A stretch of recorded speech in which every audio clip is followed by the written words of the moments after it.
అందరికీ నమస్కారం. చాలా బాధాకరమైనటువంటి సన్నివేశము.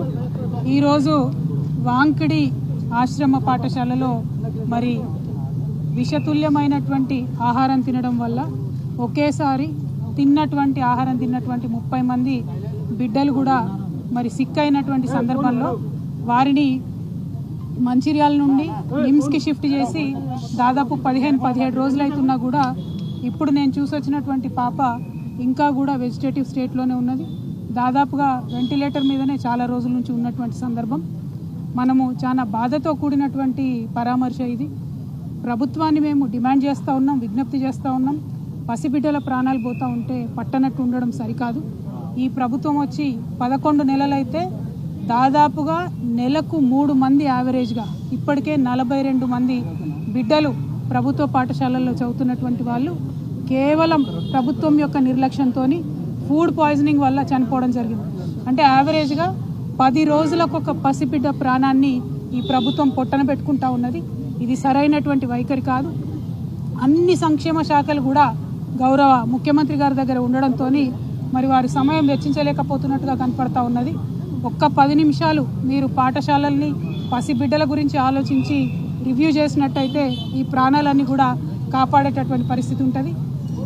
నిన్న పేపర్లో చూసాం, నారాయణపేటలో హాస్టల్లో అన్నంలో పురుగు వచ్చిందని చెప్పి పిల్లలందరూ ధర్నా చేస్తే స్వయంగా ముఖ్యమంత్రి గారు మరి రివ్యూ చేసిన తర్వాత తెల్లారి మర్నాడు కూడా మళ్ళీ అదే సీన్ రిపీట్ అయితే పిల్లలంతా ఇప్పుడు కూడా ధర్నా చేస్తున్నటువంటి పరిస్థితి మరి కనబడతా ఉంది. దయచేసి ఈ ప్రభుత్వాన్ని విజ్ఞప్తి చేస్తూ ఉన్నాం, మీ ప్రాధాన్యతను గుర్తించండి. బిడ్డల ప్రాణాలు ప్రాధాన్యమైనటువంటి అంశంగా మీరు స్వీకరించి తక్షణమే చర్యలు చేపట్టవలసిందిగా నేను డిమాండ్ చేస్తూ ఉన్నాను. నేను ఎస్టీ వెల్ఫేర్ అధికారి గారు శరత్ గారితో కూడా మాట్లాడడం జరిగింది. మరి వారు మేము చూస్తున్నాము, అన్ని రకాలుగా చర్యలు తీసుకుంటున్నామని చెప్తున్నప్పటికీ ఆదిలాబాద్ టు ఆలంపూర్ మీరు ఏ ఒక్క పాఠశాల చూసినా, ప్రభుత్వ గురుకుల కావచ్చు, ఆశ్రమ పాఠశాల కావచ్చు, ఏది చూసినా కూడా ప్రతి పాఠశాలలో ఏదో ఒక ఇన్సిడెంట్ జరిగింది. ఈ 42 మంది పిల్లలు 11 నెలల్లో చచ్చిపోయింది. అన్ని జిల్లాల నుండి ఉన్నారు. కాబట్టి ఓవరాల్గా ఈ పాఠశాల వ్యవస్థనంతా కూడా మరి ధ్వంసమైనటువంటి పరిస్థితి కనబడతా ఉంది. కాబట్టి దాని మీద ఫోకస్ చేయవలసిందిగా మేము ప్రభుత్వాన్ని డిమాండ్ చేస్తూ ఉన్నాం. ఇదివరకు కేసీఆర్ గారి నాయకత్వంలో ప్రభుత్వ పాఠశాలల్లో చదివేటటువంటి పిల్లలు మరి మేము ఐఐటి పోవాలన్నా, ఐఐఎంకి పోవాలన్నా, లేకపోతే ఎవరెస్ట్ అధిరోహించాలా అని చెప్పి ఉన్నతమైనటువంటి ఆశయాలు, లక్ష్యాలతో ఉన్నటువంటి సందర్భాన్ని కూడా మనం తెలంగాణ ప్రజలుగా చూసినాం.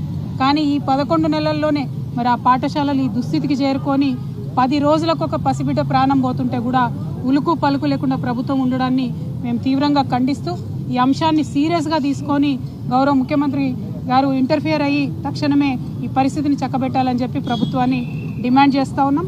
అట్లానే ఇప్పటి వరకు ప్రాణాలు కోల్పోయినటువంటి ఆ 42 మంది కుటుంబాలకు కూడా ఎక్స్గ్రేషియా కింద 10 లక్షల రూపాయలు ఇవ్వాలని కూడా మేము డిమాండ్ చేస్తూ ఉన్నాం. పోయిన ప్రాణం వెలకట్టలేనిది, పోయిన ప్రాణాన్ని తీసుకురాలేము, బిడ్డ దూరమైనటువంటి దుఃఖాన్ని తీర్చలేము. కానీ వారి ఆర్థిక కష్టాలలో స్వావలంబన ఇవ్వాల్సినటువంటి కనీస బాధ్యత ప్రభుత్వానికి ఉంటుంది. కాబట్టి 10 లక్షల రూపాయల ఎక్స్గ్రేషియా కూడా ఆ పిల్లల కుటుంబాలకు ఇవ్వాలని చెప్పి ఈ సందర్భంగా డిమాండ్ చేస్తూ ఉన్నాం. Thank you. జై తెలంగాణ.